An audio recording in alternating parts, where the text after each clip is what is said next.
ಕೊಪ್ಪಳ ಜಿಲ್ಲೆಯ ಐತಿಹಾಸಿಕ ಪ್ರಸಿದ್ಧಿ ಪಡೆದಿರುವ ಕನಕಗಿರಿ ಉತ್ಸವ ಇದೇ ಮೇ 9 ಮತ್ತು 10ರಂದು ನಡೆಯುತ್ತಿದ್ದು, ಕರ್ನಾಟಕ ಸರ್ಕಾರ ಮತ್ತು ಜಿಲ್ಲಾ ಉಸ್ತುವಾರಿ ಸಚಿವರಾದ ಶಿವರಾಜ್ ತಂಗಡಗಿಯವರು ಸ್ಥಳೀಯ ಕಲಾವಿದರಿಗೆ ಹೆಚ್ಚಿನ ಆದ್ಯತೆ ನೀಡಬೇಕೆಂದು ಕೊಪ್ಪಳ ಜಿಲ್ಲೆಯ ಕಲಾವಿದರ ವೇದಿಕೆ ಅಧ್ಯಕ್ಷ ಹಾಗೂ ಗೆಜ್ಜೆ ಹೆಜ್ಜೆ ಕಲಾ ಸಂಘದ ಅಧ್ಯಕ್ಷರಾದ ನಾಗರಾಜ್ ಇಂಗಳಗಿ ಒತ್ತಾಯಿಸಿದ್ದಾರೆ.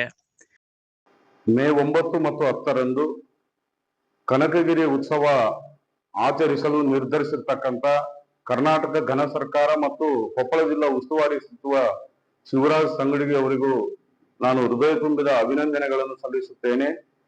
ಕೊಪ್ಪಳ ಜಿಲ್ಲಾ ಕಲಾವಿದರ ವೇದಿಕೆಯ ಅಧ್ಯಕ್ಷನಾಗಿ, ಗೆಜ್ಜೆ ಹೆಜ್ಜೆ ಕಲಾ ಸಂಘದ ಅಧ್ಯಕ್ಷನಾಗಿ ನಾನು ಸಚಿವರಲ್ಲಿ ಮತ್ತು ಸಂಬಂಧಪಟ್ಟ ಅಧಿಕಾರಿಗಳಲ್ಲಿ ವಿನಂತಿಸಿಕೊಳ್ಳುವುದೇನೆಂದರೆ, ಈ ಭಾಗದ ನಶಿಸಿ ಹೋಗ್ತಕ್ಕಂಥ ಜನಪದ ಕಲೆಗಳಿಗೆ ಉತ್ಸವದಲ್ಲಿ ಹೆಚ್ಚು ಆದ್ಯತೆ ನೀಡುವ ಮೂಲಕ ಕಲಾವಿದರನ್ನು ಪ್ರೋತ್ಸಾಹಿಸಬೇಕು.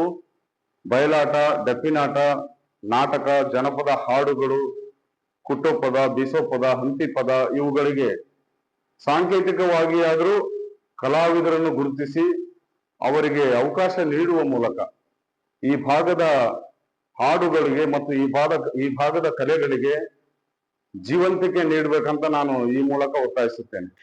ನೈಜ ಸುದ್ದಿಗಳಿಗಾಗಿ ನೋಡ್ತಾ ಇರಿ ಇದು ಟಿ ಪಬ್ಲಿಕ್ ನ್ಯೂಸ್ ಚಾನಲ್.